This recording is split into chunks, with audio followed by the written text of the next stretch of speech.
on your what we done started. Look at what we done started.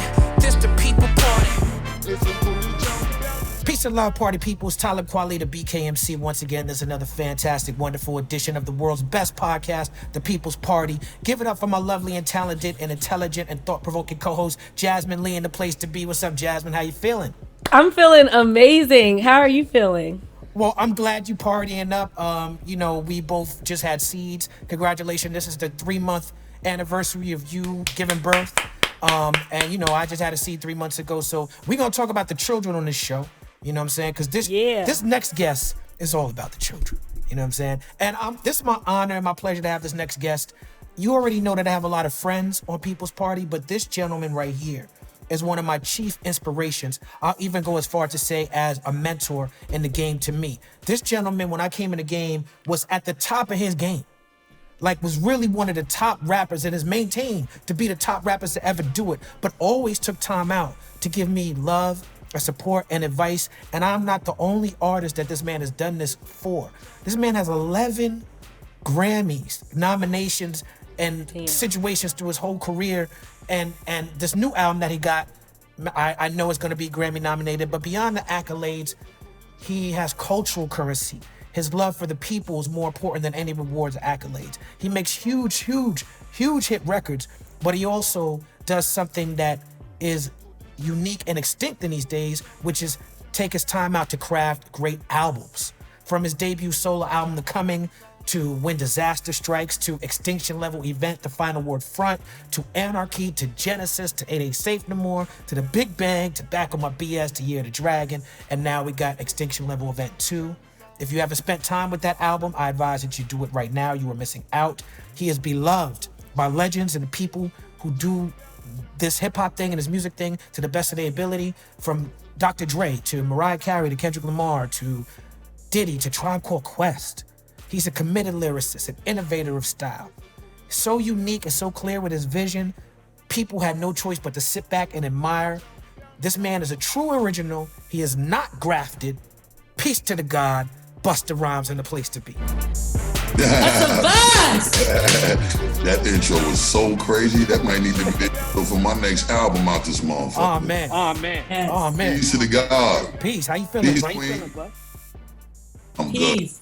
Oh man. I'm good. I'm super floating right now.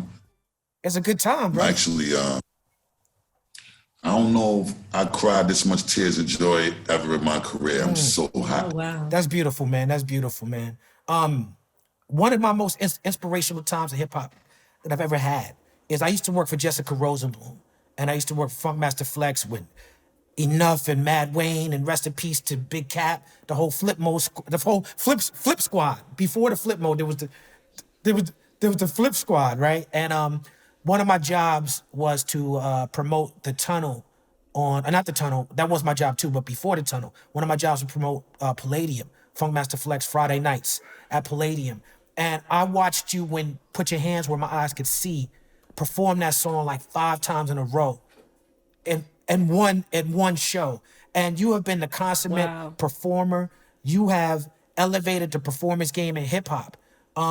What was it about when you first started in the game that made you realize, okay, when I get on stage, I gotta blow everybody out the water, and the performance has to be spectacular? We got that from Chuck D's upbringing and his tutelage. You know what I'm saying?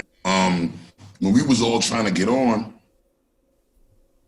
Chuck D and Hank Shockley and the Bomb Squad, when they decided to take us in and really give us the guidance and the proper molding and grooming, and they were just shaping us into, these well-rounded artists, as they would like to put it. Mm-hmm. They was allowing us to be close to everything that was like there's antidotes and the secret ingredients to the way that they would do shit to feed the streets these full course meals. Right. Not just hot bodies of work, but also everything it took to make themselves these well-rounded artists. So we was able to witness all of the shit that went into the pre-planning of it, all the way to the successful execution of it. Mm-hmm. To pull up to 510 South Franklin and Hempstead, Long Island, which was called and Spectrum City Studios was the headquarters for PE. Mm-hmm. It's where the studio was at, where all of the pre-production was done for the Yo Bum Rush the Show album, Nation of Millions album, Forever Black Planet album. I mean, we was kind of off to the horse races after that album, so we didn't do too much after that album with them. Yeah. But thing from like 1986 all the way to Fair the Black Planet, we was very close to them. Got all of our teaching from them. So, you know, Chuck used to always say that, you know, you are a well-rounded artist when you got your concept, lyrics, attitude, music, and performance on smash. If you could solidify all of those areas, you're a well-rounded artist. And that's the, you know, CLAMP was the acronym of all of that. So, you know, you got to clamp on all of those things. You got to clamp on your career and you become like unfuckwittable. You know what I'm saying? We just took that shit and watched it. Like they would, everything was concept driven for them with their album. That's what spilled into my albums being so concept driven. I see. The lyrics obviously is primary as far as emceeing is concerned. You know, your attitude, you know, you got to make sure that you convey that with conviction, with passion through your music and through your lyrics. And, you know, music obviously got to be some shit that's speaking volumes and shifts the climate.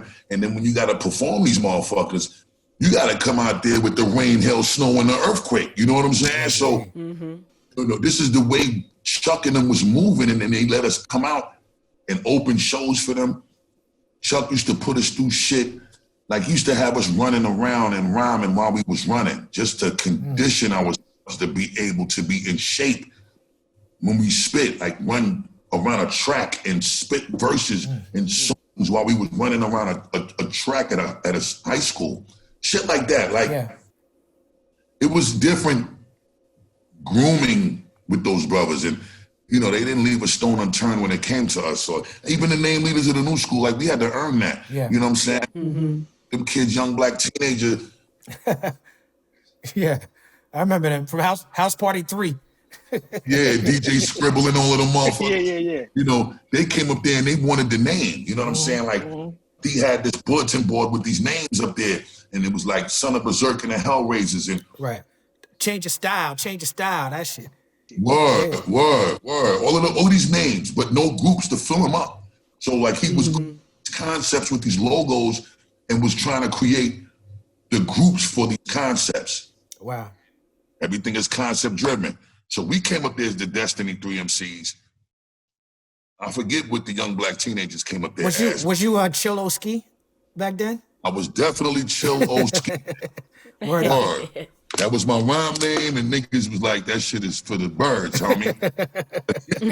And Chuck named you Busta Rhymes, right?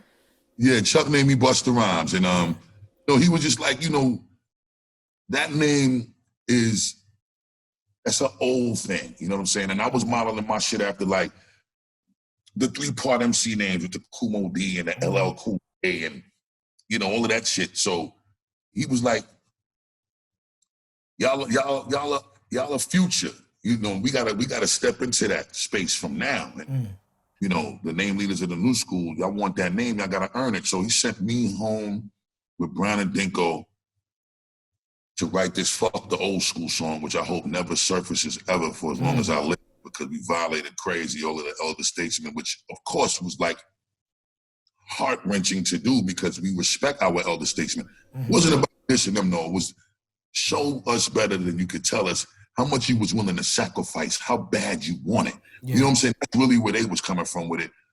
Obviously, we ended up with the name, so, you know, we had to battle the young black teenagers for the name because they wanted it. Wow. You know, but they sent us home to write these songs. It wasn't like we stood there and battled each other face to face. We came back with the better old school diss record. Okay. And, you know, that's how that happened. So we moved into that, became leaders of the new school. Chuck had us running around with him, seeing shit. That experience is the best teacher, as you know. Yes, indeed. Watching these motherfuckers destroy shit, and they letting us go out and open for them. And we performed in front of the same size venues they was at. We ain't have no records out. So we had to bust ass even crazier to garnish whatever little attention you was gonna get in the moment from the crowds of people that never heard your shit and never seen you before. Yeah. So, you know, that was challenging, but, you know, we wasn't letting the opportunity pass and not go out there and run with it. So Chuck really just allowed us, he just put us in situations and forced us to learn by, you know, just putting us in the eye of the storm. Absolutely. And that shit very helpful. Yeah. Yeah, on the intro of the new album, Extinction Level Event 2, you make it a point to say, we giving you the bangers and the heat and the science. And I've also heard you speak about how Fight the Power did that for you back in the day. So it's like a full circle moment here. You said on the intro, because you started with PE. Now I want to thank you because you was the one to call me and tell me that Jay-Z had shouted me out on the Moment of Clarity. You know what I'm saying? Yeah. And then later on, a couple months later, you hopped on the Get By remix with Jay-Z and Kanye and Mos Def and everything. So I appreciate you doing that, brother. Nah, I appreciate you doing that and letting me be a part of that. I love that record so damn much. I'll never forget how I felt when I heard it with just you by yourself. But there's moments when we make records as MCs and we wish that it was our fucking record. Yes, indeed. Yes, You indeed. know what I'm saying? You wish you made that record. Yeah. Like, you got a few of those shits, like that song, and then the motherfucking shit, boom, Kweli. Right. Yes. Them shits, Yeah. yo, I swear on everything I stand for, love, and believe in, bro. To this day, I really wish those were my songs. we could trade one day. You could do a Kweli show. I'll do a Busta show. No problem, Yeah. kid. Yeah, but you know, you cut deep into my soul several times with shit from your extensive catalog. So, you know, I'm like, when you let me get on when you gave me the opportunity to be a part of that record, and several other joints, we done did a few joints together. Me, you, and RZA, and eventually with me, you, and Diamond. Congratulations, that album is fucking. Thank you. It's a different type disrespectful. you be welcoming me into these moments that be some, first of all, real rap shit, but they also just always feel phenomenal. Thank so you, it's brother. like, you know, that was another one of those moments, man, with all of that. That was great company to be in too on some MC shit. Yeah. You know? Yeah. So, you know, I salute you and thank you for always, you know, just always giving me the warm welcome and embrace, Almighty. No doubt. Love is love. The bromance is real. Now I love I love my brother a That's lot. right. I feel the same You way. know It's what I'm mutual. saying? Yes. Word. First of all, shout out Chuck D and shout out Long Island. I'm from Roosevelt. That's what's up. I know you're not from Uniondale, but you're from Uniondale. Oh, absolutely. So, absolutely. Queen. Shout out to that.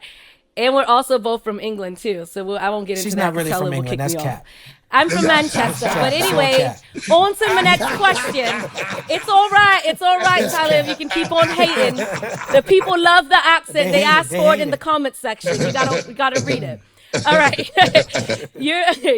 You're known for hopping on remixes and murdering the track. When did you decide that murdering remixes would be part of your wheelhouse, and how did you approach those opportunities? Well, I did that by default. When Leaders broke up, I was the first one out of the group to have a child. So okay. I needed Very to find a way to feed. Yeah, you know what I'm saying? I'm the youngest in the group, the first one to have a child, and I was the one who got kicked out the group. So I had to figure out how to feed my son and mother of my child and take care of myself. So I took advantage of the buzz that was just constantly evolving into this colossal energy for me from the Scenario remix. Like, when that shit, Rest in peace to Kid Hood. Well, rest in peace to Kid Hood and rest in peace to Phife Dawg. Phife Dawg, absolutely. You know what I'm saying? So it was just like the world stopped for me. You know what I'm saying? When that remix came out. Well, when the original came out, excuse me. And then when the remix came out, it just added more gasoline to the flame that was already blazing. But, you know, when I got that opportunity, it was easy to be able to walk into studio sessions and get love and get the warm welcome and embrace from everybody. What I was doing was, because, you know, what happened initially was I was actually trying to show up to the shows with Leaders. And you know, when I got kicked out the group, you know, Brown stopped coming. So, you know, I remember going to a few gigs with Dinco to do the shows, and promoters would be like, we didn't book 2/3 of y'all. You know, we booked 3/3 of y'all, you know, and with your man C Brown at, or with Charlie Brown at. So the promoters would turn us away and not give us money and be like, you know, this is a breach of contract. We ain't paid for this shit. This ain't gonna work. So that fucked that up, and I'm just trying to figure out what's the next best option. So what I started to do was call studios. And I would call the studios. I was friends with pretty much all of the studios. I was working in all of these shits, just from Leader shit to Tribe shit and whatever other little light feature work. But I started to really take the features seriously once I had my son. So I had to start soliciting myself. You know what I'm saying? I would call studios. I was cool with all of the receptionists from the studios. I was cool with a lot of the in-house engineers that was working these sessions anyway. So I was able to find out who was working in what rooms. So I would go and give me like 520 bags of chocolate. You know, this is pre-dro. You know what I'm saying? Yeah. You know, only thing was around was indica, skunk, cess, tie stick, and chocolate tie. Right. And, you know, I go get about 5 bags of chocolate for $100, $20 a bag, and I go to the store to get it, and I go get the slowest burning cigar. We go get White Owls. White Owls, yeah. You know what I'm saying? Phillies are cool, but they burn much quicker. That's where they burn much quicker. So we get the motherfucking White Owls, we roll up, and I would pop up to whatever the studios were that had, you know, the groups that I was either a fan of, looked up to, or was already cool with, or they just had shit spanking in the street. So get there, and I would have an L rolled up already, so right outside of the door, I would light the shit so that the L was long, it was fresh.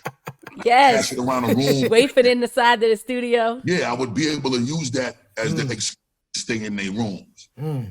I passed the weed, I'm at the door, I act like I might have worked in there the night before, I left some shit in there, I'm coming back to look for it. I don't mean to intrude on nobody's session, but you know, people were still happy to see me because I was, so, you know, Bus, come dragging, pull up, come through. So I come in, pass the weed, and I'm listening to the beat while the weed passing them going around, saluting everybody. And after this, the salutes and the meeting and the greeting and everybody and showing the love, I would sit in the corner and just get to scribbling. Yes. My verses. And, you know, once I felt like I got enough of the verse, I say it back to myself a couple of times. I'm getting myself excited. I do some of my verse to myself, not realizing I don't really want nobody to hear what I'm doing, but I'm still doing certain points in my rhyme loud enough to where other motherfuckers start coming over to me in the corner inquiring what am I coming up with. So now I'm like, all right, you want to hear this shit? You gotta let me go in the booth. So I get in the booth, I spit the joint. You know, everybody wanted that growl from the Dungeon Dragon on their record at the time too. You know what I'm saying? So, a lot of dragon babies back then too. Word, you know what I'm saying? A lot of them. But it was beautiful to see just the love and the excitement and the enthusiasm that MCs had, and how they was looking forward to seeing what I was gonna come up with the wild, crazy shit that I would always display in these verses. And you know, I would make sure that I would only say it if they let me in the booth. So if they ain't let me in, they could never hit a rhyme. And because then they might take it and get the recorded in that session, keep the rhyme for another session opportunity for feature, and just make the adjustments to tweak it to go with whatever the next song is that I was getting on. So I come out the booth, once I lay the verse, I'm in the control room, everybody hype over the verse, you spin that shit back 3-4 times, now you can't hear the song without the verse. The next day, I would leave, I hit Chris Lighty, my manager, you know, rest in peace, Chris. Rest in peace to Chris. And we would just, you know, I would have him work out the business and send an invoice. I would do 3-4 times a week. And it was, wow. And I was plastering the street with mad features all over the fucking place. Yeah. That shit was leading. That's a hustler. It was all leading to the momentum that was building for the anticipation for my first solo album. That's right. That's right. Now that's how the magic came together. What if you could speak on it a little bit, what exactly was the disconnect with you and Brown? Because Leaders was such a impactful situation on the culture. And me being a fan, you know, I love the first album, and then I love seeing y'all on Who's the Man, and then I love the first single off the second album. But I'll be honest, the second album sounded disjointed, whereas the first album to me sounded like everybody was in the room together, one for all for one. Second album seemed like everybody had their own vision for what they wanted to do with the verses and everything. But then it was like y'all broke up on MTV Raps or some shit like that, right? Yeah. And everything that you just said is accurate to the T. Even though we was in the room with each other for the second album, we wasn't on the same accord at all. And we literally wouldn't even let each other hear each other's rhymes. We was winging songs in the moment. We would just talk about what the name of the song was going to be. We might agree on what the hook was going to be based on who came up with the hook. If we liked it, we all would chime in and, you know, we'd stack the vocals together to show that, you know. But the verse, motherfuckers wasn't even saying each other's verses to each other before we went in the booth. We would just treat that shit like we all battling, who going to out-rhyme who, and that's the way the songs was getting made. So the energy was all the way wrong by the time we did the time. The first Leaders album, everything was cool. But see, the thing was, I was kicked out of the group before the first Leaders album, which is why I ended up with 2 solo songs on the Leaders album. Right. And Dinco and Brown had 1 solo song each, and then they did mine without me. You feel me? So what ended up happening was, you know, I think the real energy about the group going into the direction it went in was because Brown always felt like, you know, Leaders of the New School was his brainchild. His older brother was the direct link to Eric Vietnam Sadler. Eric Vietnam Sadler is Bomb Squad. Eric Vietnam Sadler been a part of Brown's family forever, so they damn near called each other's cousins. So being that Brown felt like he was the plug to all of this, he felt like this was his group. You know what I'm saying? So it was challenging for him because we so competitive, all of us. And Dinko wasn't such a competitive person in the sense of, you know, having an issue with, you know, who was the front man and who wasn't. Dink kept his competitive nature in his pen. You know what I'm saying? Because he knew niggas couldn't do the kooky shit that he was doing with his bar. He had some shit with him. So he was comfortable in his own space doing him. Me and Brown, we was a little more similar to the charisma and the fucking showmanship and the voices and competitive spit shit. So it was constant competition from a lyrical side. It was constant competition from, you know, the side of who was getting more attention than who. Features started with me, you know, the requests started coming in more in my direction for the features. And, you know, we always had this understanding that was like, yo, as long as you rep the group, no matter what the feature opportunities was, just plug the click. Say LONS, say Leaders of the New School, rep the family, and go. You know what I'm saying? But it became something that was that in the beginning, but then when that kind of reality pans out differently, where the opportunity, it ain't evening out the same way for features or requests outside of the group.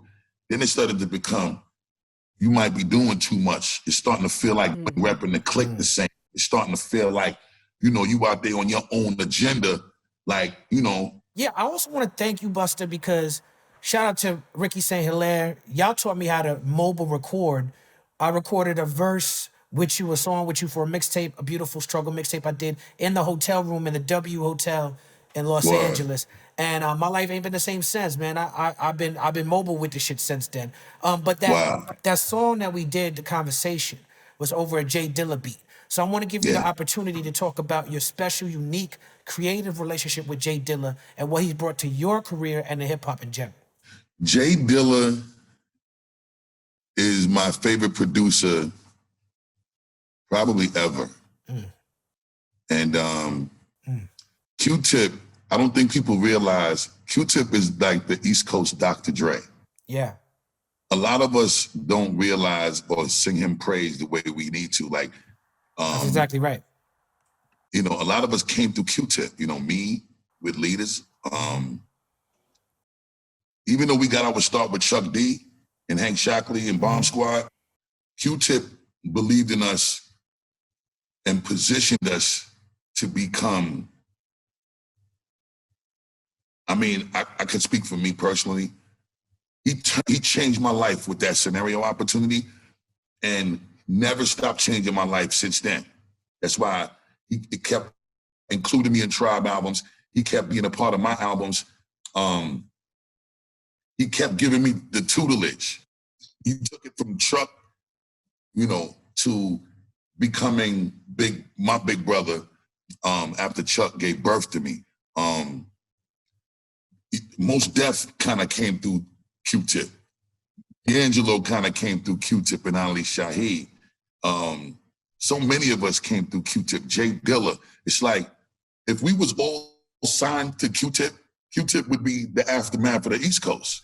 Yeah. And it's like interesting when you really put it in perspective, because I had these conversations with him before, you know, just about how he kind of ushered in so much like scrapers and Empire State Building legacies through his conduit. You know what I mean? And it's the same with Dilla. Like, I met Dilla through Q-Tip. The first time I heard a beat tape from Dilla, Q-Tip was still living in 192 in Linden Boulevard in Queens. And he gave me this Dilla tape, and I lost my mind. I think the Still Shining beat off of the Coming album came from this first Dilla tape that I got. And ever since then, I've included Dilla in every one of my albums, except for Back on My Bullshit. But every single solo album I put out, Dilla is on it. And this relationship with Dilla, it constantly evolved in a phenomenal way, all the way up to his day of passing. Dilla grew an appreciation and a love for me in a way that was so incredible, because Dilla started to refer to me as the James Brown of hip hop. So he would call me God. You know what I mean? He stopped calling me Busta Rhymes. He called me Godfather because I reminded him of the Godfather of Soul with the, I emulated my ad-libs from James Brown. It's like, if you listen to the Funky Drummers beat break, it's good. A 1, a 2, a 3, 4, get it, kaboom. Yeah. Then you hear the ad-libs go. Yeah. Like, I took those ad-libs and turned them into Busta Rhymes ad-libs. So whenever you always hear the hoo, ha. Yeah. Like, in the background of all of my verses on every record, every album, every feature, every collab, everything. So that combined with my work ethic, combined with my timing as far as how I sit in the pocket of a beat, Dilla would always say, "You the Godfather, you the Godfather." And Common started calling me the Godfather after Dilla, because Common was very close to Dilla too. Like, Common played a significant role in Dilla's life. That's right. I watched that firsthand, like, you know, in Dilla's later years when he was, you know, starting to really started to succumb to this lupus that he had. You know, Common had moved Dilla and Ma Dukes out to LA and got him a place. The specialist that was able to treat him all the way until his day of passing. So I really love Common for who he has always been as a man first, and as an incredible lyricist second, and just as a friend and a brother to all of us, you know what I'm saying?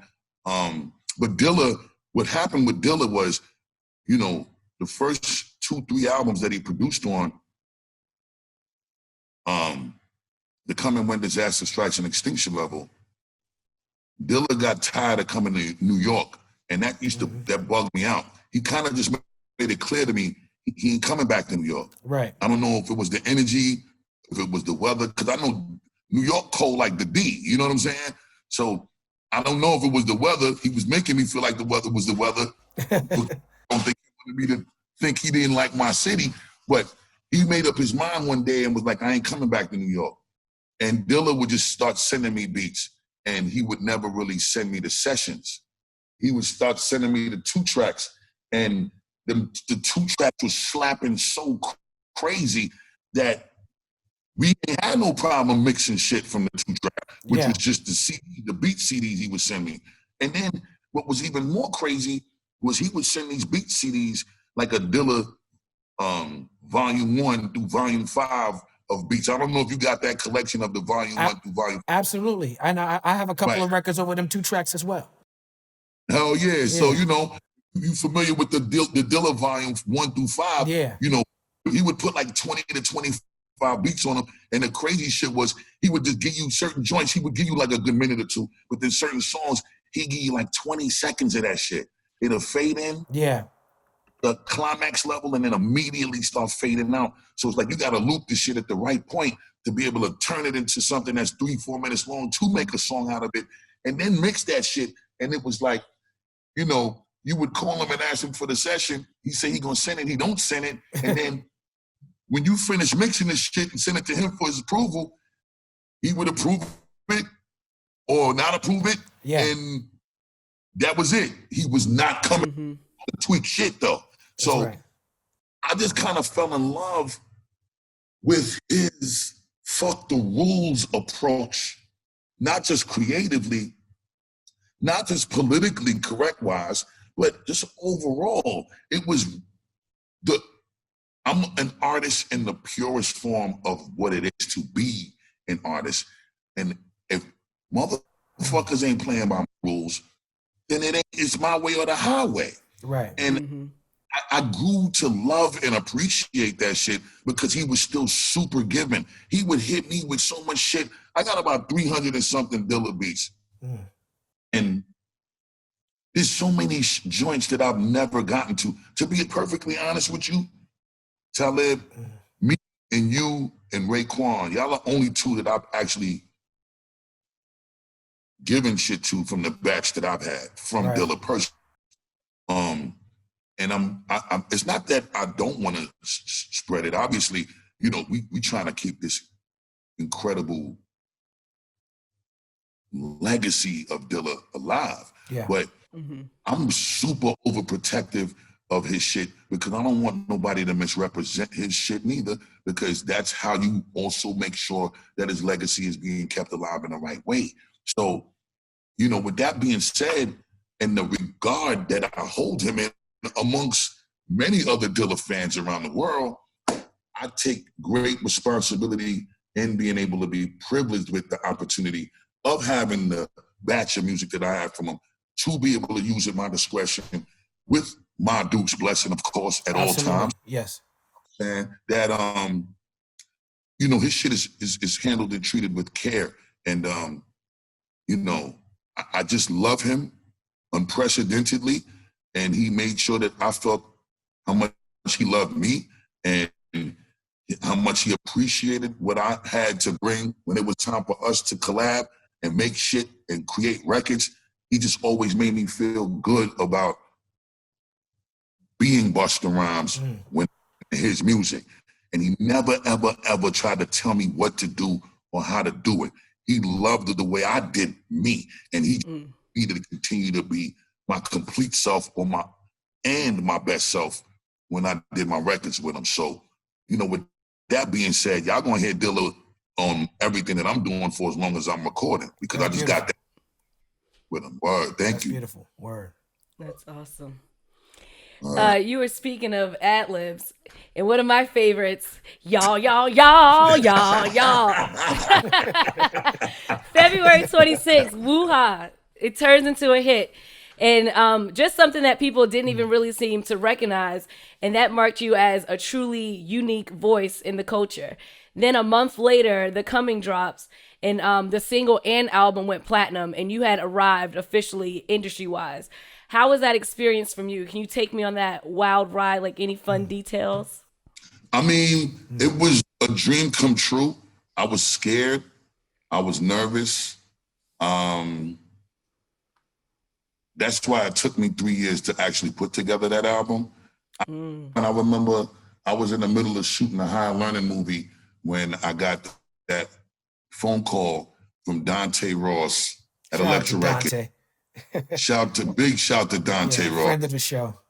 Word, and he's a friend of my whole family. Like he, you know, that opportunity that Dante, you know, gave us by just believing and giving us that shot to get on. That shit is what changed the whole trajectory of my life and my family's life. So Dante for believing and being willing to roll the dice on us, I salute Dante tremendously. But when I first got let go from the group and I went on my feature campaign and my collab campaign, and I started to get these opportunities to get in films, and I did the Higher Learning movie. In the middle of shooting Higher Learning, the group had went back up to Elektra to try to get the third album option picked up. And Dante Ross did not pick up the third lead of the New School album option. And at the time I was buzzing so crazy that they picked me up for my solo album option without even discussion with me, because I did not talk to them about going solo. I was actually still trying to figure out, let me just let a little time breeze by and see if I could revisit patching up shit with my group, because my group so much that, and that combined with being a little nervous about having to take on the responsibility of doing a whole album by myself, I was comfortable with doing my little 16 and jumping out the double Dutch rope. You know what I'm saying? Right. Will come in, and then Brown come in. You know, I was so comfortable with this. But now you got to do that 3 verses, 12 to 14 songs. Then you got to worry about your hooks being crazy. You know, just the whole responsibility of doing an album by myself. I was scared of that shit at that time. And I think I was more afraid of it later on because I had garnered some success already. I didn't feel that same concern when I was working on Feminine Fat and Show Me a Hero before the Leaders album came out, when I got kicked out the first time before the first Leaders album came out. So, you know, having all of this new buzz, this new attention, this new excitement. And then I was also dealing with the talk resonating about, do we really want to hear a whole Busta Rhymes album? This nigga rah-rahing all over every fucking song and shit. I don't want to hear that. I don't know if that's going to work. I started to hear that. So, honestly, when I was going to start the album, when I got the call from Dante, you know, they told me they was giving me $250,000 to do a solo album. I was like, I ain't got to split this shit up 4 ways neither. Right. Oh, we gonna make this motherfucking solo. Even though I'm scared, even though I'm uncomfortable, even though I'm not even sure about this, even though I still want to make shit right with my group, I have to look at my son every day. And I'm like, I'm not fucking passing up this opportunity to provide and create some stability for my son and his moms at the time. So, you know, me and his moms were still together, me and my son's mother. And, you know, I'm thinking in terms of, you know, being a good man, a good father, and a provider, and, you know, doing what I was raised to do. And this opportunity is here. I'm taking that shit and I'm running. So I get to LA. Well, I'm in LA already. I get the call and we move forward. Paperwork gets sent. I sign off on it, send it back. Advance hits my account. Shit is real now. I call Q-Tip. Bro, I need you to pull up and point me in the right direction on how to start this solo album. I ain't never did this shit before, and I need motherfuckers come to LA and pull up to the studio. He tell me what studio to book. He tell me what machines I need to have in there for him. This motherfucker pulls up in the 300 CE white Benz with the 10 convertible drop top, and he out there on some Don Corleone shit, and I'm looking at this motherfucker like, that's how you feel, my nigga? You know what I'm saying? Right. So I'm like, all right, boom, we in the studio, and I couldn't come up with nothing. So Damn. Tip puts this beat up, and if you listen to the album, the coming album, there's a skit right after it. I think it's right after It's a Party in the sequence. And I ended up doing a scratch production over the skit. But this moment was the very first moment. And I kept this moment on the album as a skit because it always reminds me of the very first thing that I did work towards the coming album. And it was a skit with me in the fucking vocal booth. And in the moment, Kamal was like, because I started crying in the booth on some baby shit, mad because I couldn't come up with nothing. And, you know, I got this money, I got this deal, and I might have bit off more than I could chew. And Q-Tip was like, yo, come on, like, what the fuck you crying for? Just say whatever comes to mind and we just gonna record it and we'll figure it out. So, you know, he's playing sounds off the machine, it's recorded, and I'm just acting like I got a fucking live band behind me and I'm the conductor of the band and shit. And then I'm like, yo.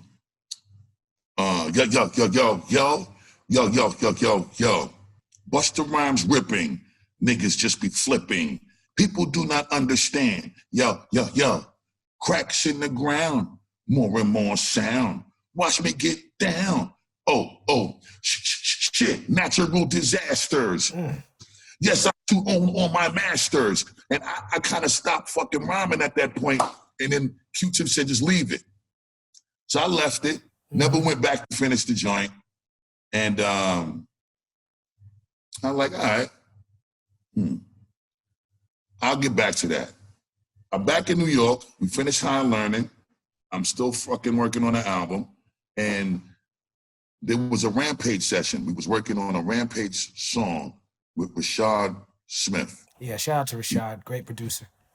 Salute to Rashad. Rashad was producing something else for Rampage. And he went through his records looking for a horn sample. We found the Galt McDermott sample for Woo Hah.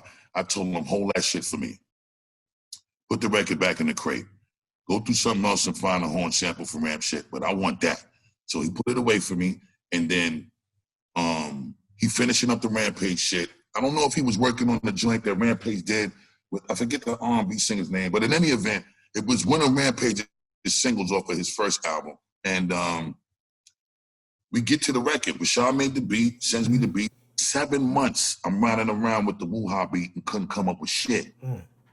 7 months, bro. One day I'm riding in a truck. Red Alert was on High 97. He plays Eighth Wonder by Sugar Hill Gang. Right. You on your mind, that's the rhyme, my name. Woo Hah. Got you all the check. Right. That scream. And I was like, what the fuck? Right. This is it. That's it. Put the words together for the hook, with the way the verse pattern should go. And I was off to the horse races. So when the record came out and went platinum 4 weeks later, that's when I was like, all right, I'm rich. Yes, indeed. I'm rich. I ain't getting no money yet, but I'm rich. Yeah. I ain't see a sale. I ain't see a royalty sell nothing. But I got mad shows getting booked. Yeah. The tours is getting booked crazy. Everything's happening. Smoking Groove tour. This and that shit going crazy. Then about 6 to 8 weeks later, the whole album went platinum. And then, you know, we come off the road. We got the Trade magazine pictures we got to take pictures for with you and Sylvia Rohn and management holding the plaques as they present to you, your trophies, all your accolades. And I'm running around as the first artist on the label to put any platinum shit on the wall. That's right. I became the poster child of the label. Yes. Sylvia Rohn greenlighting everything for me. Every video was $1 million. Every budget is for whatever I wanted. I'm running around this motherfucker being introduced to a whole new tax bracket, and I had no overhead. None. I'm just paying a little fucking $2,000 for a 2-bedroom apartment.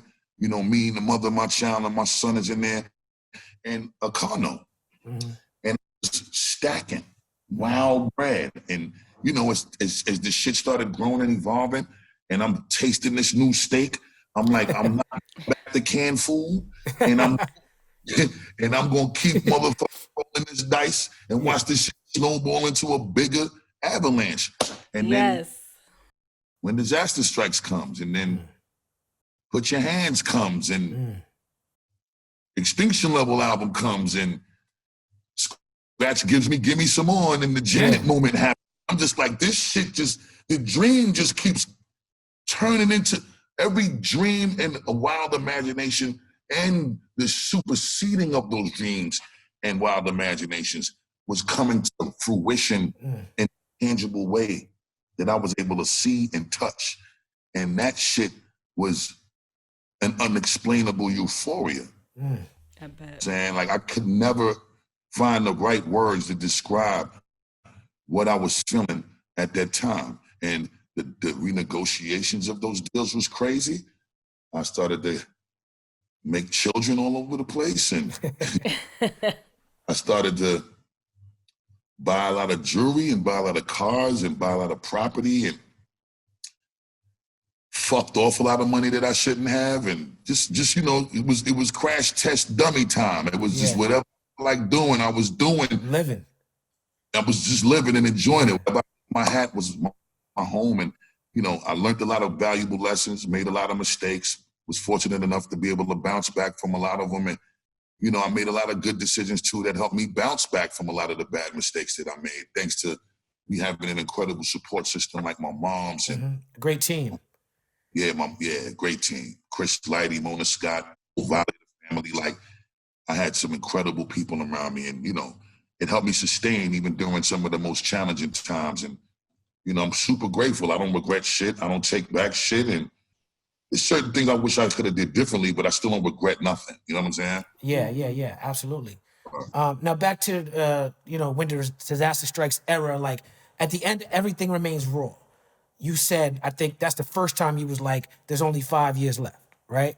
Right. So the artwork on the first Extinction Level event came true on 9/11, 3 years after that album dropped. The way that artwork looked is like, okay. On the intro to ELE 2, you talk about Deep Impact, and you know what's crazy? I put Deep Impact on the other day. You know, I just was like, man, I ain't seen Deep Impact for a minute. Let me check it out. And when Morgan Freeman started talking about the Extinction Level event, I'm like, oh, Busta put that seed in my head. That's what made me want to go back and check that movie out. But then when I listened to the album, you spoke about it, and you spoke about 2012, the movie, and then Danny Glover was the black president, and then Obama was the president in 2012 when they dropped that movie. Can you sort of walk my audience through how those connections started firing the synapses in your brain?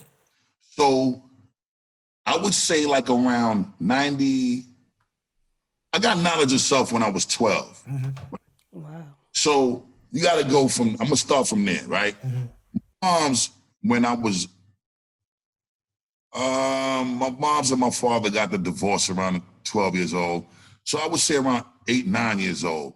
At nights, my mother used to have me staying with my Aunt Hyacinth.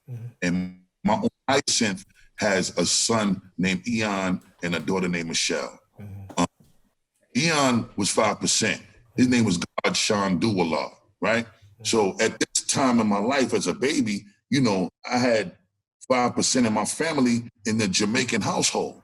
But Shandu was a grown-ass man, and I was a little-ass boy. Right. So, you know, I'm seeing Shandu and his man, God Universal, and them two was always together. So I'm hearing these attributes, God Shandu Alan, you know, God Universal. And I was a little intrigued by this shit because, you know, I was also seeing the guards that was on the corner of my block every morning after my mom would pick me up from on Hyacinth crib in the morning after she finished working nights. I'm leaving Shandu because Shandu get up to go to work in the morning. I got to leave him to go to school. But my mom's bring me back to the crib so that I could get freshened up to go to school in the morning. While I'm getting freshened up after we eating breakfast and all that, and she getting ready to, you know, take us to school or send us off to school, you know, we eating our food and our breakfast in front of the TV. So yeah, we looking at the Transformers and shit, right? And shit, and He-Man and all that shit coming on in the morning. And you know, the Transformers, they got the guards. Well, they got names that sounded like the guards. Yeah. You know, Optimus Prime, Megatron, Soundwave, you know, and then we get to the corner of the block and, you know, I just left God Sean Do and God Universal, and now I'm at the corner of the block going to get my cheese doodles and my Charleston shoes and shit, and my Boston baked beans and now laters and all that. And the guards is on a corner named Lord Victorious and Supreme Magnetic and God Scientific Alarm. You know, I'm looking at these names and I'm like, listening to them building and they going through the degrees and they talking about how fast sound travel and, you know, I'm thinking, okay, sound wave and shit from the Transformers. Right.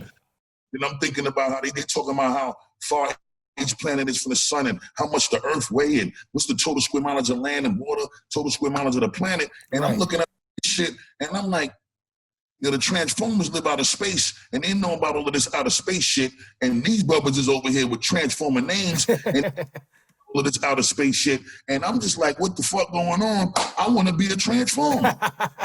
You know what I'm saying? So it started there. I get the knowledge of self at about 12 years old.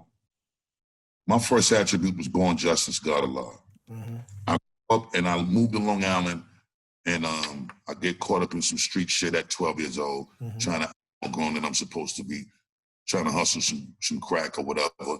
And I ended up moving to Long Island because my mother didn't want me in Brooklyn getting into that type of dumb shit at such a young. We get to Long Island. That's when I meet Brown and Dinco and them, and the whole leaders of the new school shit started.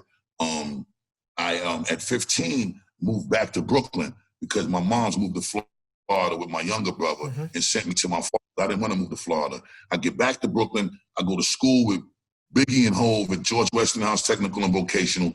Then I ended up transferring to Tilden High School to go to school with Chip Fu and Special Ed over at Tilden. It's real Brooklyn experience. It's real Brooklyn experience. Super Brooklyn, you know what I'm saying? So I start in Brooklyn, I go to Long Island, I go back to Brooklyn, and then while I'm in Brooklyn, I get back into the hustling shit. So having knowledge of self and doing stupid shit in the street that wasn't making no kind of sense. But I needed to survive because I'm 15 and my mom was in Florida, me and my pops ain't really getting along, and I needed to figure out how I was gonna survive. My bro Webb, which is like still one of my closest friends. Webber Slinger? Yes, Webber Slinger. You rap about him. That's why I recognize that name. Word. From the Anarchy album. Oh, yeah, with the joint with Yummy on it. Oh, yeah. Always loved our family. I always loved our family. That's right. Always loved our family. Yeah. So Webb moved me into his crib. And me, Webb, his younger brother, and his younger sister, we all slept in one bedroom. So Webb introduced me to certain things. I'm getting to the bag, and you know, we're gonna have to get into that. That's a whole nother chapter and a whole nother story for another get to all of us. Right. Fast forward, you know, I moved back to Long Island because my mom's wasn't happy to hear what I was doing when I went back to Brooklyn to stay with Webb. So she came back to Long Island to get me out of that shit in Brooklyn again. I moved back in with my mom's in Long Island. I'm moving around with leaders. She's supporting that. And then we get the deal. And I get my child's mother pregnant at the time with my oldest son. And she then moves into my crib with my oldest son. Now, I got to provide because she's living with me. Her mother wasn't happy to having a child for me. She put her out. So now she's in my crib with me, my brother, my mother, and my son. After she gives birth, he comes home to me in my mother's house. So we put the leader shit out that didn't go well, we break up. Dallas Austin then brings me out to Atlanta and turns me into this young executive.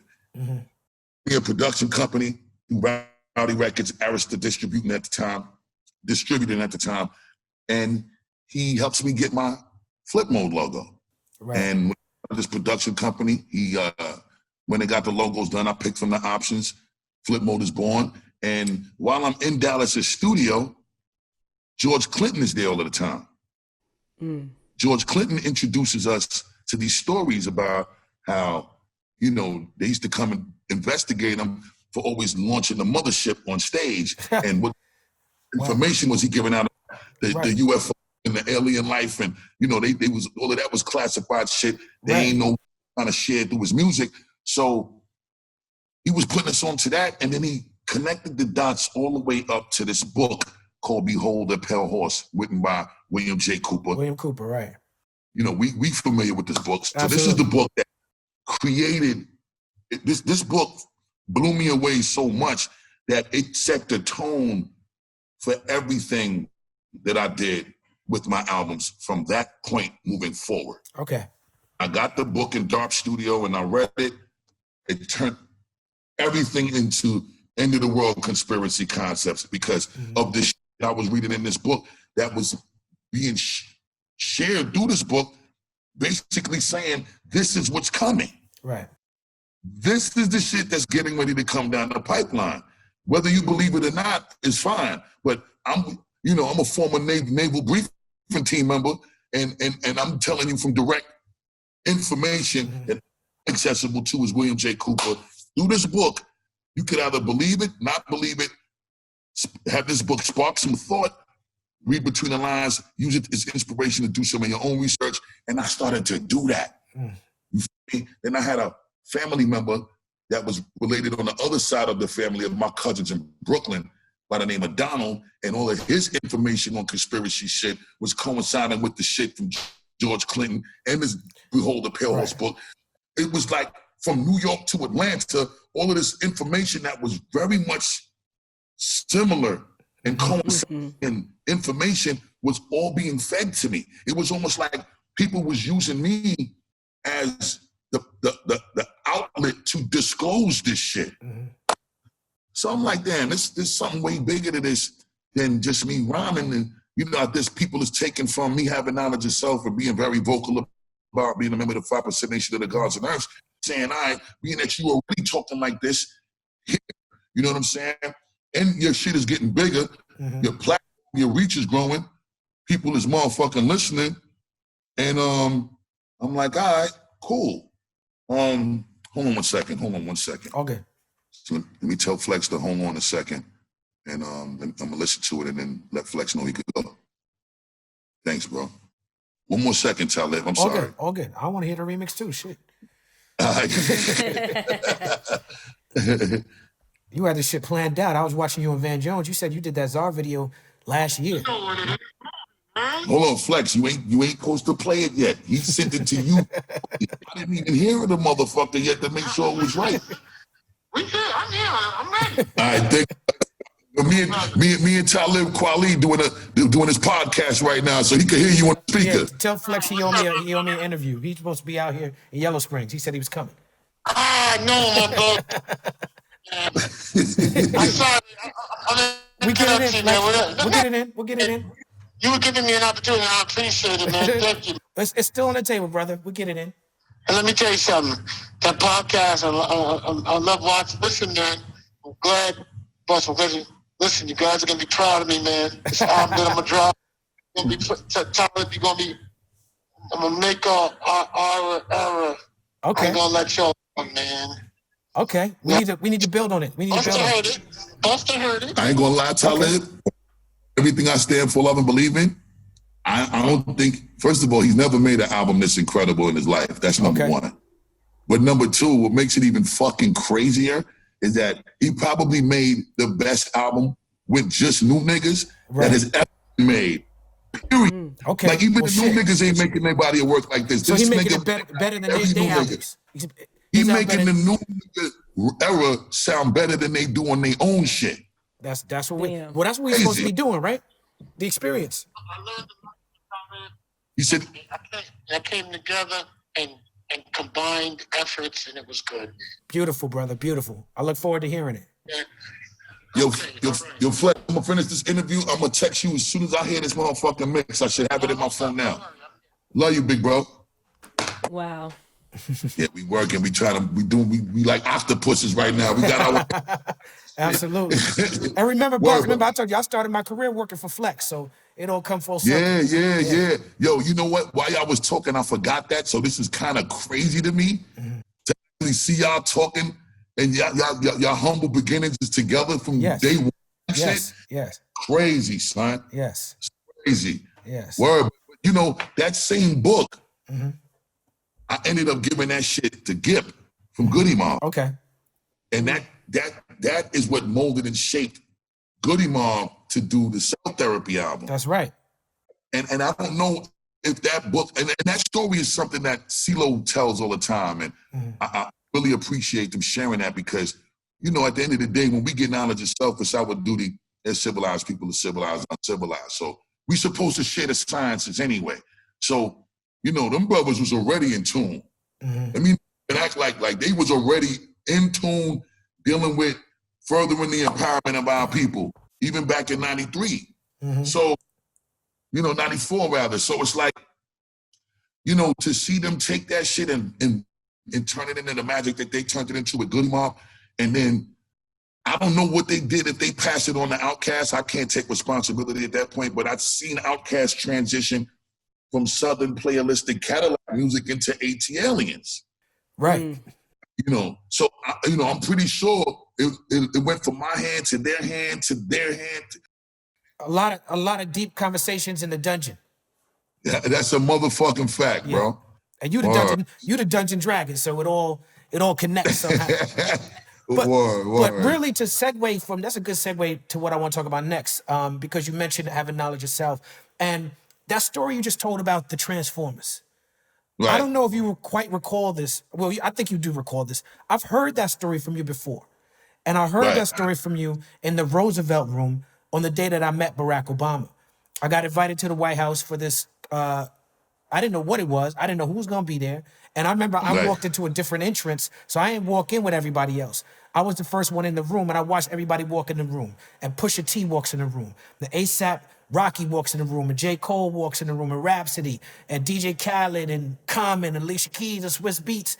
And here come Busta Rhymes. You know what I'm saying? Nicki Minaj, Rick Ross was there too. But here come Busta Rhymes, and we all talking about mass incarceration, and we all talk about mentoring, and we all talk about what the vote is really worth with the president of the United States, Barack Obama, the first black president. After Busta said, you know, he was influenced by Deep Impact with the black president. He was influenced by 2012 with the black president. Now we sitting in the Roosevelt room, and you told that story and explained how the 5% influenced you.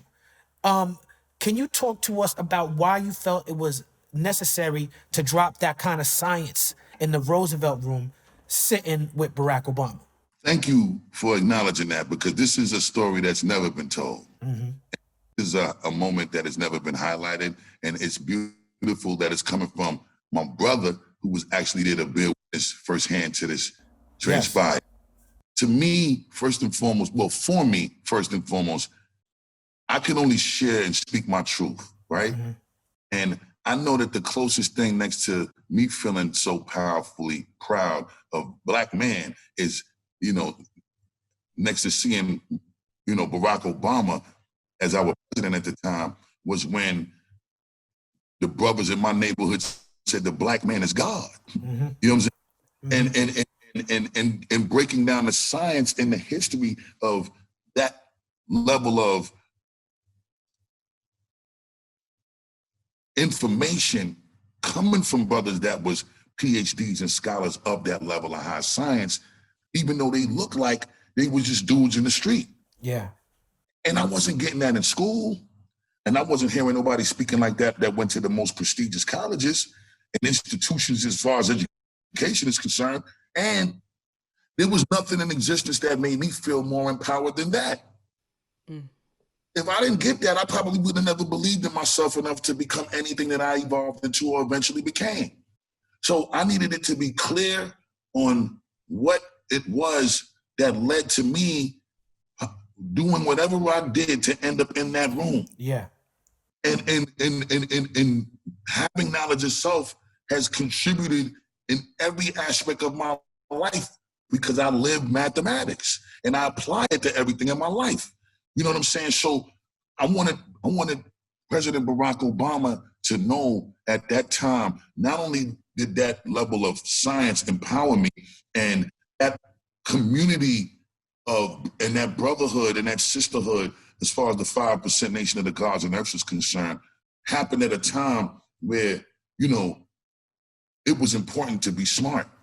It was to deal with accountability. It was important to have respect and manners and good principles and code of ethics and integrity. You know, we seen a mother walking down the street with her bags, you know, we smoking weed, you put it out, you stop cursing, you greet the mother, you help her with a shopping bag, you bring it in the crib. Yeah. You might have busted a friend that was with you that didn't comply, like he had respect too. You was disrespecting and you ain't put your weed or your cigarette out. You still your homies while that elderly came down the block.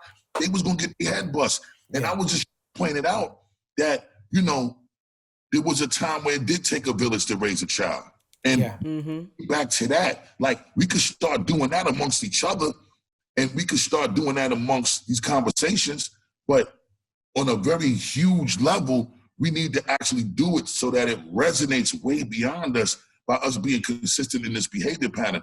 I do want to also point out that I knew that that was going to be the only opportunity that I would ever get to speak to this incredible man in this way.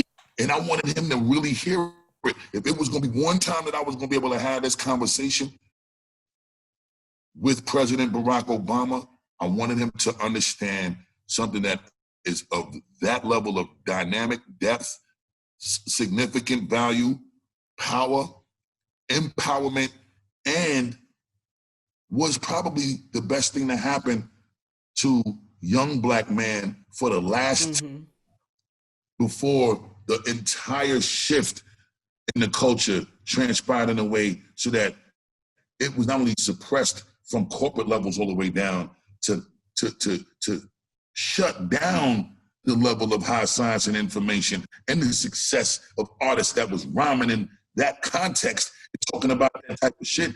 It was like this super agenda went down where the gangster shit became more important, you know, from NWA all the way down, you know, to overshadow, you know, the public enemy work and all of that shit and the brand Nubian shit and the native tongue shit. And it was just like, shit.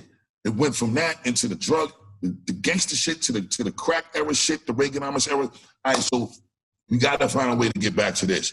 But I also want to point out how diligent you were when the initiatives were being curated us to do this thing amongst each other, and you had to be the person to start following up with everybody on these mass group emails about how we were going to follow up from the discussions that started in that same conference room with the president, and how we going to take it from that conversation and bring it to a place of actual showing better than we can talk. Through action, and us really holding each other accountable for following up or not following up. And you were so diligent that I don't think people was prepared for your level of, to be honest with you, I've been witness to the fact that I don't think a lot of us was prepared for how serious he was. Yeah, man, I come from the, you know, the activist background. I had good teachers and good training in that space. And that was an opportunity, a unique opportunity for me to use them skills. But it's also, I learned that you got to meet people where they at. You know what I'm saying? Right, right. But I want to acknowledge and commend you because I ain't gonna front. I walked around a few times with guilt because I didn't feel like I did as much to correspond in a timely manner, follow up on the discussions, see them through. And, you know, I think that's a lesson that I learned from diligently as well. Moving forward, I'm not making that mistake ever again. I think when I was on a Drink Champs interview, I was also talking about, you know, I don't really want to associate myself with people that don't correspond in a timely manner. And that's not in a disrespectful way. I don't mean that like, if you can't call me back in a time. No. It's not, people are not receptionists. If you're a paid receptionist, then it's your job to answer the phone and get back to people on time. No, if you answer the phone all the time, that means you're not doing something right and you got too much free time. Right. You know what I'm saying? I don't want to be around that shit neither. I want to be around people that are productive.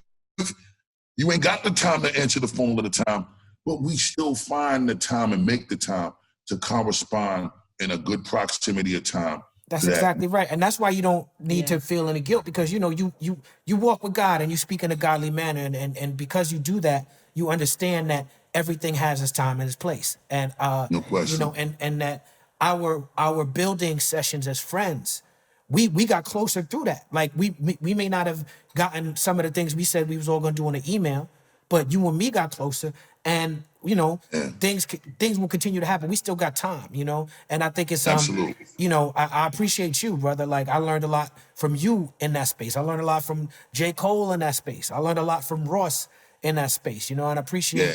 I learned a lot from Miss Alicia Keys in that space. Oh, that's the queen. That's the queen. Big sis. Word. Yeah, you know. And Swiss Beats. Listen, I'm gonna tell you something.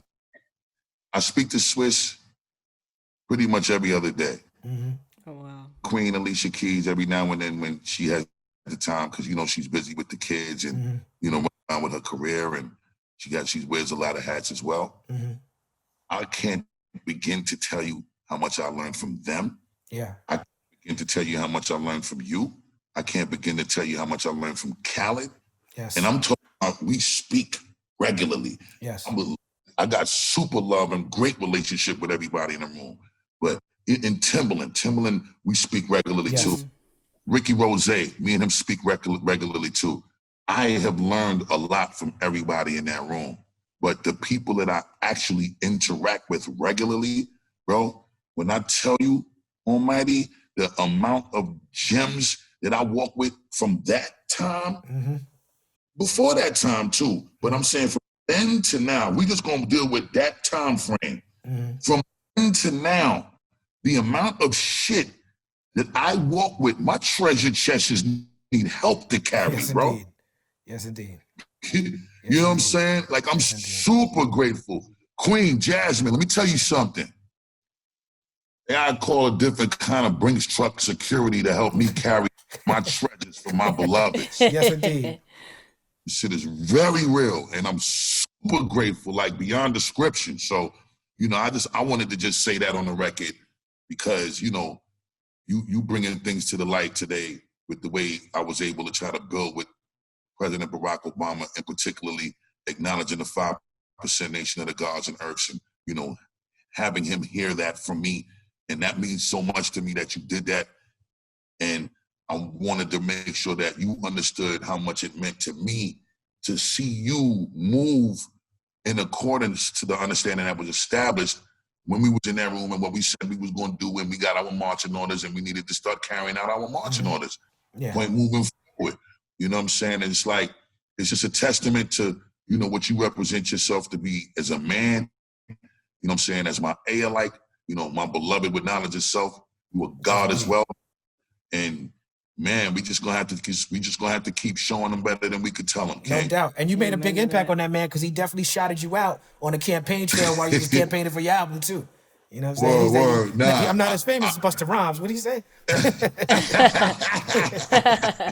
Nah, big up to President Barack Obama, and I'm gonna continue to call him president. And that's our forever president. That's our forever president for sure. Yes. There was a viral video recently where Uprocks, the same company that does this show, shout out to Uprocks, had young rappers look at the Put Your Hands Where My Eyes Can See video, and they were really blown away by the budget that you were dealing with. What was your relationship between you and Hype Williams at the time? Yo, I need to see that. I ain't never get a chance to see that. I ain't seen it either. I'm gonna send it to you. Well, send it to me. It made me feel old, so I don't know if you guys want to see it, but it was good. Nah, I definitely want to see it. I definitely love that type of, you know, I love to see the reaction from the generations now when they hear the stories of the incredible shit that was happening during the golden era with us. You know what I'm saying? And you know, they'll never get to experience that because that ain't never coming back. You know what I'm saying? So it's always interesting to me. I always want to see that. My relationship with Hype Williams was great. I mean, you know, we were like a dream team as far as when it came to the visuals. He was always he knew and he invented ways on how to execute my visions. I would always, and that was what made us perfect. Like he always allowed me to lead the charge with the ideas because he respected the way I thought and how my brain worked creatively. So he let me come to the table. I call him and tell him what I want to do all the time. I would come with the idea, and then when I give it to him, he'd be like, all right, this is how we're going to execute this. This is how we're going to execute that. And if he didn't have the answer to certain shit that I wanted to do, he would go and get the answer. Right. You know what I'm saying? If I called him fresh after the Terminator 2 movie came out and I said, yo, for the Janet joint, I want to be the liquid robot like the motherfucking Terminator 2, he would go. Made it happen.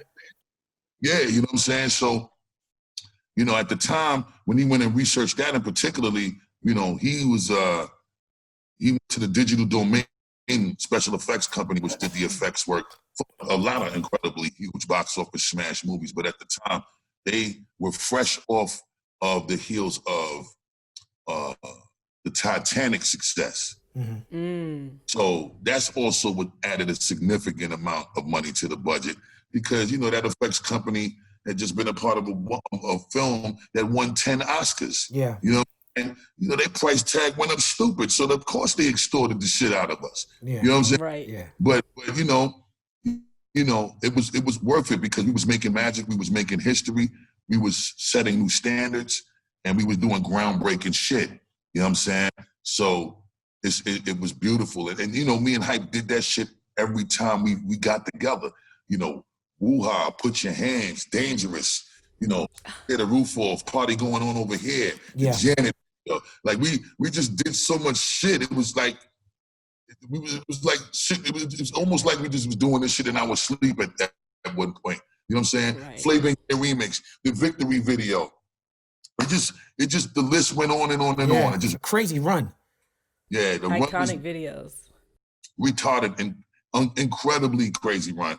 And you know, it was a magical time.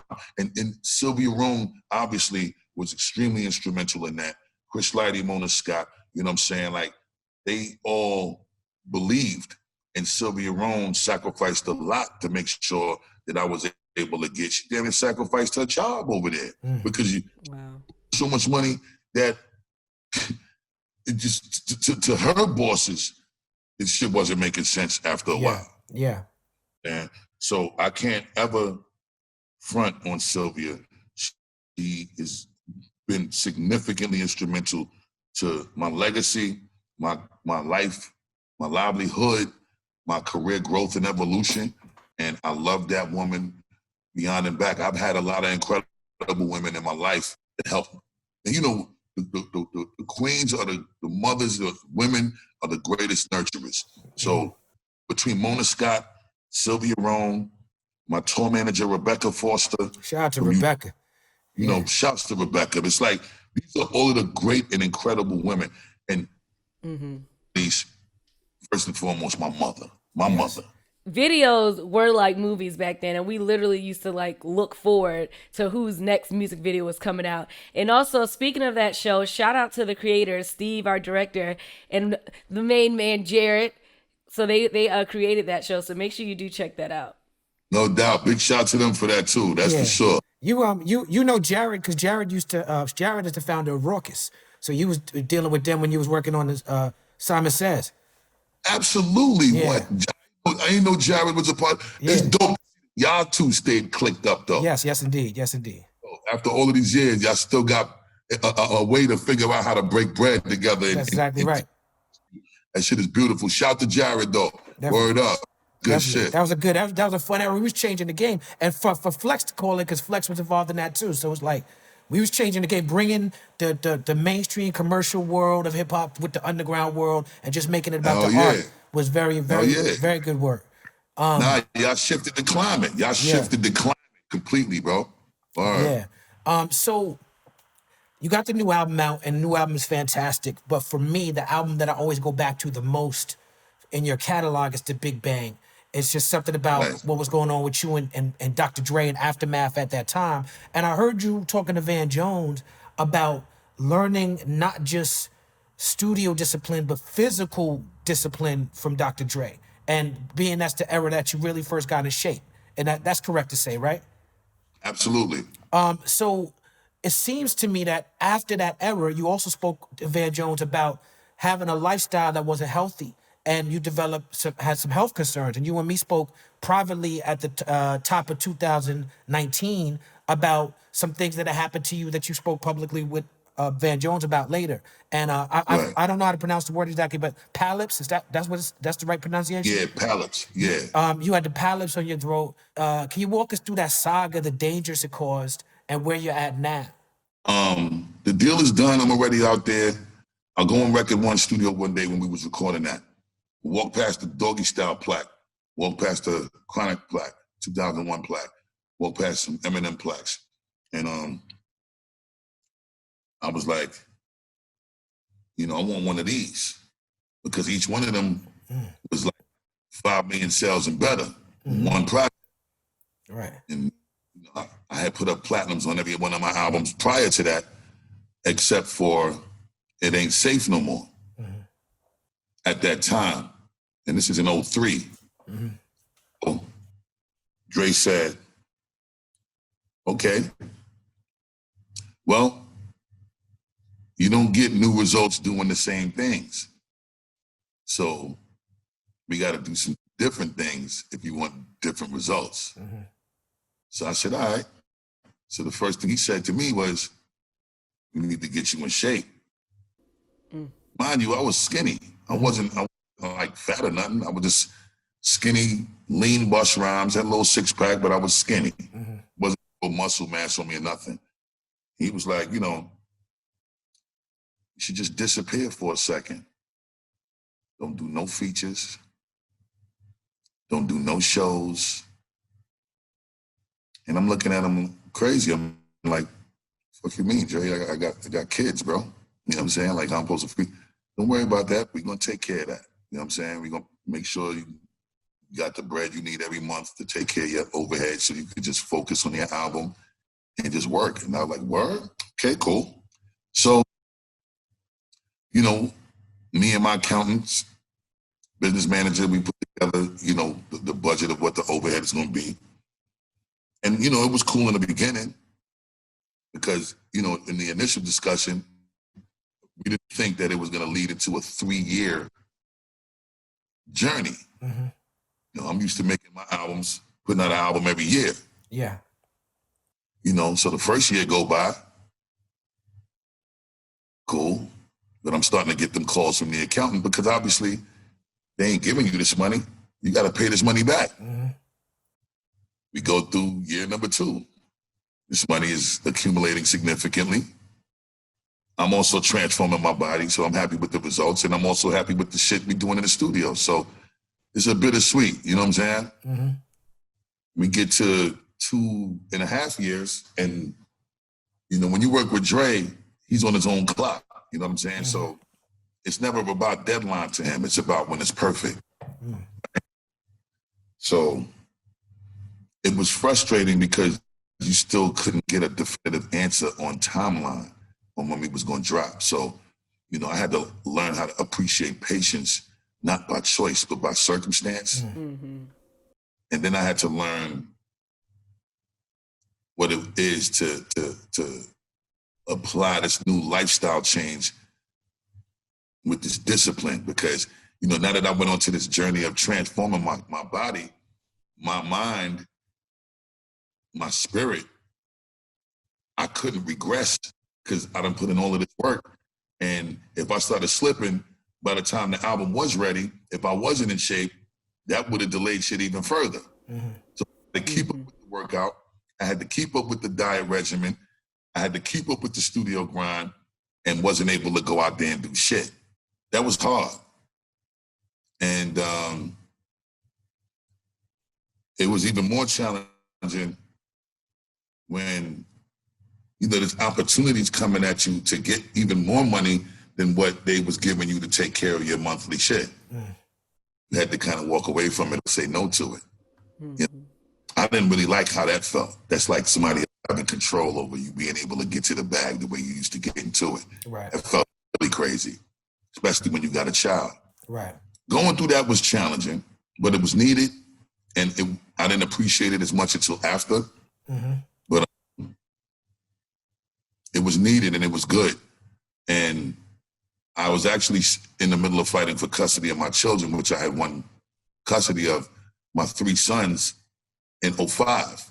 So when I won the custody, that's when I felt like I'm in shape. I won custody. Time to shed the shit that I've been carrying all of these years. So that's when I cut my hair. When I cut my hair, that's when I felt like a rebirth was happening. You know what I'm saying? Yeah. So I do that, and I'm recording these incredible records with Dr. Dre, and I'm experiencing this process of how he works firsthand for the first time for 3 years straight. And then we put the album out, and I get my first #1 album debut in my whole career. Do over 200 and something thousand in the first week. Shit is screaming in the street with the Touch It record. Yeah. And then the remix comes, and then we go through that crazy situation. Rest in peace to Iz. Yeah, rest in peace. Moving on, we go into the whole incredible momentum we had with Touch It, and Swish produced that, and I think what really threw things in the wrong direction was the I Love My Bitch record. As motherfuckers wanted to hear Busta Rhymes and Dr. Dre record. And I was being coerced to go in the direction of I Love My Bitch. I don't want to get into the particulars of that shit because that opens a can of worms that had a lot to do with some political shit. And it was what it was, but it wasn't the right decision. At the end of the day, we move on from that. And we put out the In the Ghetto record with Rick James. Rest in peace. Shout out to, rest in peace to Rick James. Absolutely. Rest in peace. Ty James, his daughter, and big up to Green Lantern for producing the track. Dre definitely put his additional reduction on there, and he mixed the whole album. And sonically, at that time, that might have been the best album that I've ever made. Of course, Extinction Level Event 2, The Wrath of God, I feel, at least I'm being told, that it's my best album to date out of every catalog. But again, that Big Bang album, it set the new bar. Right. For rhymes completely. So I go through all of that, and everything is cool, and we moving and we shaking and we rocking, and then we wasn't seeing eye to eye. Not me and Dre, but me and the Interscope hierarchy. Right. So we parted ways, and then I go to Sylvia Rhone again when she was at Motown Universal to do the Back of My Bullshit album with Arab Money and Respect My Conglomerate. And, that was cool, but the lackluster success of that project led me to only doing one album with Sylvia over there and then parting ways with her there too. Ended up going to do my partnership deal with Cash Money, and I brought my label deal situation over there. And, that was a challenging experience as well. Yeah. So it was really turbulent once. After the Big Bang, shit became very turbulent. You know what I'm saying? Yeah. So 2012, lose Chris Light, and I lose my father. And this is when I felt cheated, because I was like, Chris, before he passed, told me himself in an email when we were still on the Blackberries that he felt like, well, his email said verbatim, congratulations, Bus. You finally did it. And then he goes, Pink Floyd didn't make their best album until their 8th album with The Wall. That's right. Congratulations, you finally caught that train. I'm proud of you.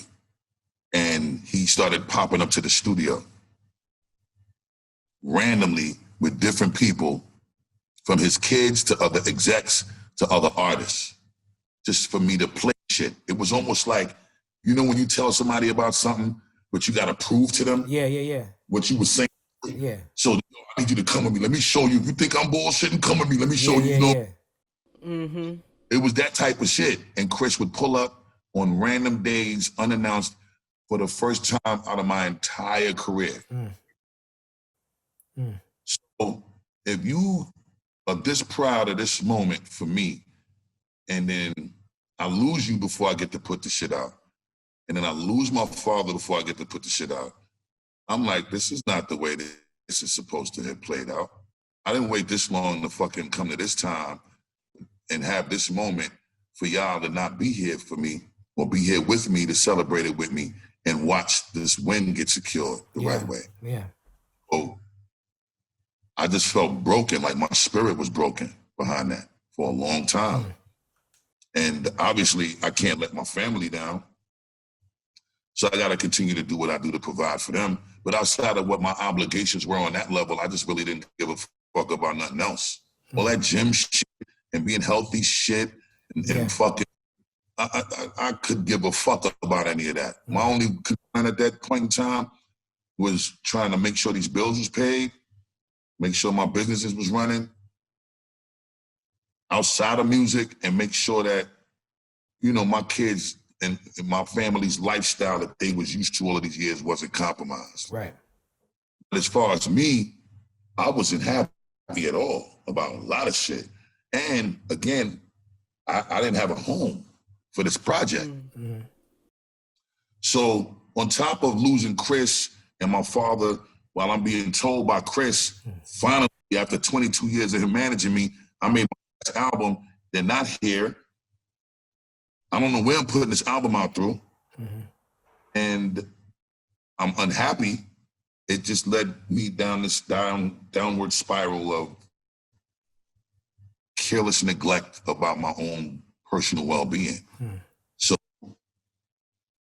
you know, the cigarettes and the weed and the drinking, the tequila in particularly, like them fucking shots, that shit burns, bro. Yeah. The cognac, the Henny, and all that shit burns, especially when you're doing it at the same time. Yeah. 5 nights a week. Kills the devil. You know what I'm saying? And for people who know you, know that you are out at the studio and then to the club and then back to the studio 5 nights a week, because you've described that as therapy. It's therapy, and it's my research. Yeah. I go to the studio and make records. I throw them shits on a flash drive. I go to the club and test it because I want to hear how the mixes would sound. Yeah. In the room where these records are going to be played for real when they come out, and they got to get shared with the world and the consumers. Yeah. Right? Yeah. Then I'm also going to the club and I'm paying attention to what's popping at the peak hour of the club. Yeah. And what's not popping, and also hear what's missing. I fill that void. Not be the void, but fill the void. Yeah, yeah. So the work was also fun and pleasure time and leisure time shit too, because if we working so much, you got to learn how to enjoy or find time to enjoy yourself while you're working, right? So in the process of enjoying myself while I'm working, trying to do my research, my homework, test records, see what's working, see what's not working, see what sound right, see what I need to make adjustments on, I'm partying and bullshitting. And, you know, that shit led to the frying of my throat, combined with the tear of screaming on microphones for years, started to grow these pellets on my throat. And for 3 years, I was dealing with it off and on. So I would get these quick fixes from my Dr. Kessler, taking these prednisone steroid pills to shrinking and swelling of the palates. He started to tell me after a while, you know, you're gonna have to stop. I'm gonna have to stop giving this to you because you're gonna become immune to it and it's gonna stop working. Side effects, though, you're gonna gain weight. And you know, it wasn't to the point where it needed to be dealt with or addressed surgically. Mm-hmm. He didn't really want to play with that because he knows that it could risk the way that I sound forever. Yeah. Mm-hmm. So he wanted to make that the last resort.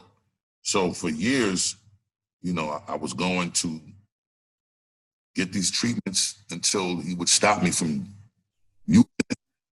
And then he wouldn't give me none for like 6-7 months at a time. And then I would be forced to slow down on the drinking, forced to slow down on the smoking. Mm-hmm. But I still didn't change the going out. I still didn't change. I would change what I was drinking to lessen the burn, but I was still, you know what I'm saying? Right.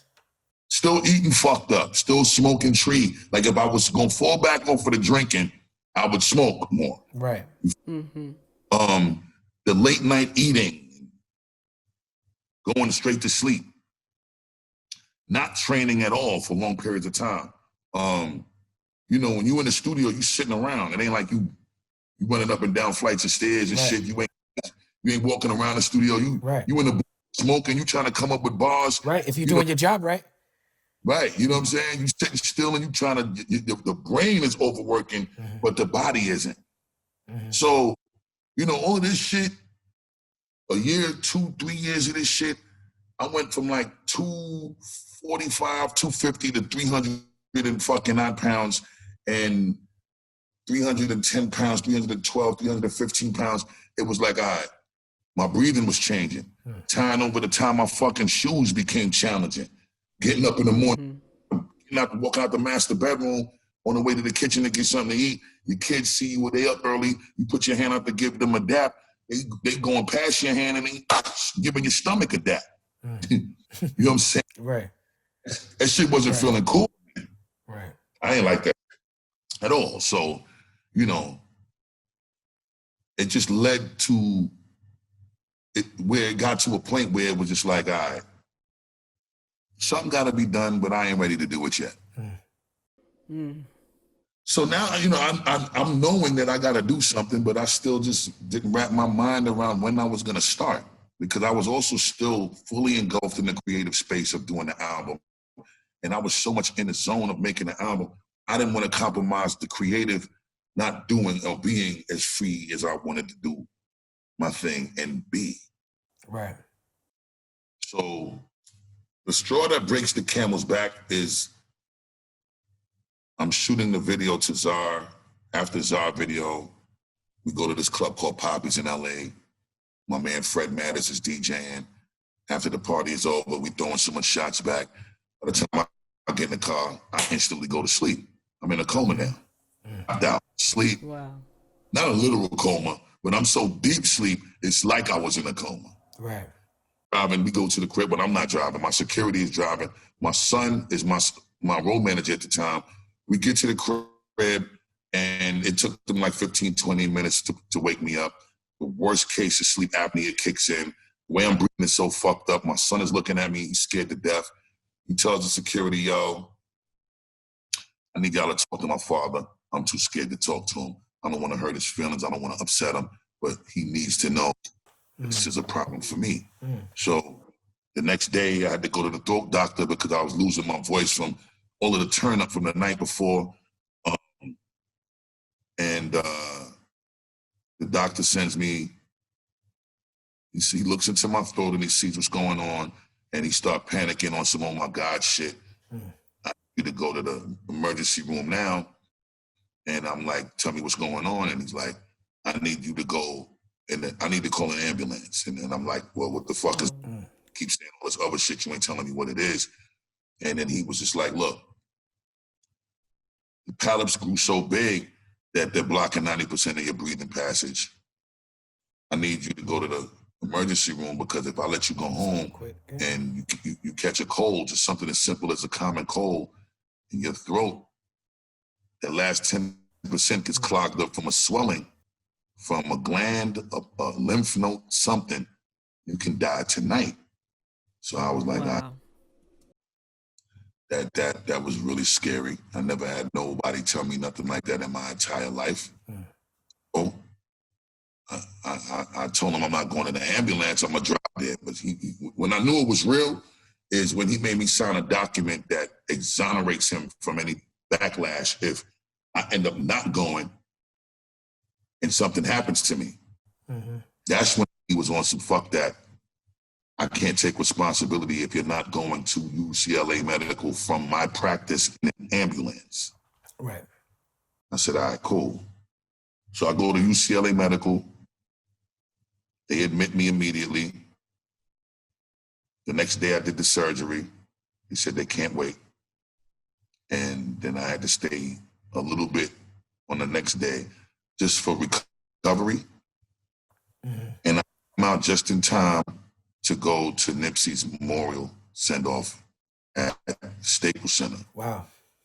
So interestingly, we went from celebrating the completion of the Czar video to celebrating the anniversary of Big's passing, to me being told that I might die if I don't go to the doctor, getting a surgery in my throat, to coming out to going to Nipsey's send-off. Mm. So it was just a lot of signs that was basically saying, okay, before the hospital, you were celebrating one of your dead brothers who passed that you knew. And now after your surgery, you're going to, you know, a celebration of another dead brother that you know. Mm-hmm. Yeah. And there was just no better way to show me through these signs that there is no more time left to put this shit off. Yeah. Gotta get to it now. Yes. So I got to it. And there was no turning back after that. And the great part about getting to it was getting past the hard part. Like the initial beginnings of the transformation journey, mm-hmm. super painful. I had to go down to Jacksonville, Florida and train with Dexter Jackson. Yes. Very iconic bodybuilder competitor for at least the last 30 years. I rocked out with him from February 27th to like July. In August, my original trainer who helped me get in shape with our brother Malik Bey, AKA Mr. Mark Jenkins, mm-hmm. 2004 to 2006 mm-hmm. with a big bang. You know, him and this other brother named Jay, they used to do security for me. And Victor Munoz, you know, they was involved with getting me in shape the first time. You know, I went back to Victor Munoz in August of last year and trained with Victor Munoz from last year, August 2019, all the way to now. You know, the picture that y'all seen with the before and after, with the six-pack, you know, that was, you know, all, you know, me and Victor Munoz going from July last year to 6 weeks ago when I put up that picture. Wow. Well, it's very inspirational, brother. It's just like, I said to you on the phone, I said, we need to get a superhero movie with you and Method Man now. What? Word up. Now, Busta, I appreciate your time. You've given us a lot of time. We just got a couple questions about the new album because we got to talk about the new album. But I just wanted to, you know, before we ask you these questions, just really appreciate your time. And we're going to chop this up lovely and chef it up lovely. It's going to be beautiful. Once again, I just got to bring up how fantastic the new album is and how happy I am to have been privy to hearing you create this album. And I want to say this. You are a top tier MC. You are God level MC. You are an MC that every MC to look up to. And I don't feel like you get mentioned in the top 5, the top 10 conversations nearly enough, brother. And I want to know, I noticed that you have Rakim on this album. And this album is absolutely your most conscious album. You know, we come from the era, in order to be in those conversations, you had to have that conscious content. So my question to you is, was there a conscious effort on your part to lean more into your consciousness bag to really give out these bars the way that you gave out these bars in this album? No, I think that it was just the natural progression and evolution, because I've always tried to incorporate a good balance of science and a good balance of heat. Mm-hmm. You know, that always mantra for me. Once I started to do my whole solo career, that's why the intros would always sound like they sounded with these apocalyptic things, and I would had to plant seeds. Like you said, the artwork would represent something, and then it would come to fruition years later. like from Extinction Level Event 1 to what the World Trade looked like with Wall Street and South Seaport and everything fucked up in 2001. It's like I've always tried to incorporate the science while giving motherfuckers feel good energy. I just, at this stage in my life, I'm my best self. Yeah. I know the most now. I know how to articulate the science. That I've had this information, like I was telling you, we got the book, Behold a Pale Horse, 93, 94. I got Knowledge of Self when I was 12, but my ability to have the proper understanding and articulate the jewel wasn't as swift and as sharp as it is now. Okay. I've touched on things for the first time in this album, coming from a very personal and a vulnerable space, you know, sharing, you know, my perspective and how I was emotionally affected by losing Chris Lighty and my father. Thought I never really shared shit like that with nobody through my albums. You know, the song with me and Rhapsody, Best I Can. Yeah. A lot of fathers can relate to that one. Yeah, you know what I'm saying? And a lot of mothers can relate to it. Yeah. Even though, like the fact that, you know, they're being pointed out to be, you know, somewhat vindictive natured from the perspective of an incredibly powerful woman and woman MC and just dope MC overall with Rhapsody. Yeah. And I thought that was important and very smart because those things could have been said by a man and it probably would have sounded like he was bashing a woman or something, right? But hearing a woman speak from that perspective helps women understand, you know, that saying a scorned woman or an angry woman or, and I don't even like using those terms, I don't. But, you know, by design, is systematically shit has been put in place to destroy and break up the Black family. Yes. Yes. It's just such a deep-rooted cycle that keeps repeating itself. Yep. I just feel like there was a very important need for that conversation and that narrative and perspective to be looked at from the perspective that was presented from in these times in particularly, because we are definitely at a cross. Yes, indeed. So all of these different narratives and conversation pieces are super important and they need to happen at this, like timing is everything. Divine timing is greater than just timing being everything. There's a divine thing happening right now. Yes, indeed. And I am just trying to do my duty with me being in the best shape of my life, mind, body, and spirit to really give the most channeled and the most focused and the most piercing level of the divine energy that's working through me and coming into fruition through this music so that we doing our duty with adding to the universal construct in a productive way. Yeah. And that's really what I was trying to do with this album. I'm doing the same thing I've been doing. It's just at a very, very pristine, mastered level of what I've been trying to do. Yes, the Masterclass. Yes, indeed. The Masterclass, almighty. Yes, I love when you say that. I love when you say that. Yes. That's what this is. That's what this is. I'm speaking to the masters, and I'm speaking to the masters. One of the young masters is Kendrick Lamar. He delivered one of the best verses of his career. I mean, this is absolutely, this look over his shoulder for me is the song of the year. Man, thank you, almighty. Shout out to Knots. I have the pleasure of working with Knots often. Please tell me how you and Knots got your hands on the session for the Jackson 5 record that y'all took for that record. Yeah, so Knots, when he gave me the beat, he had Young Michael chopped up in the joint already. So that was a gift in itself. The beautiful part is we was able to get our hands on the 16-track multi, the 2-inch 16-track multi original recording. Yeah.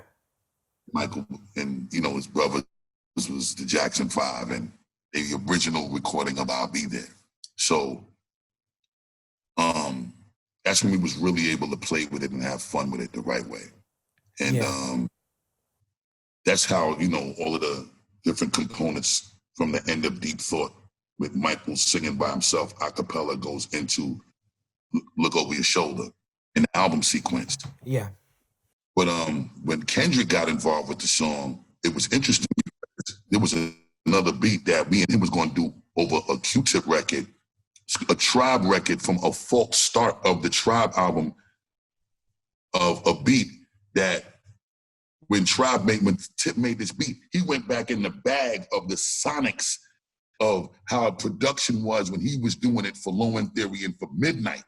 And for some reason, the album was brought to a screaming halt. This was way before We Got It From Here, Thank You For Your Service, right? So Kendrick heard that beat and wanted to originally do a record over that beat. Years pass, I get the Knots beat.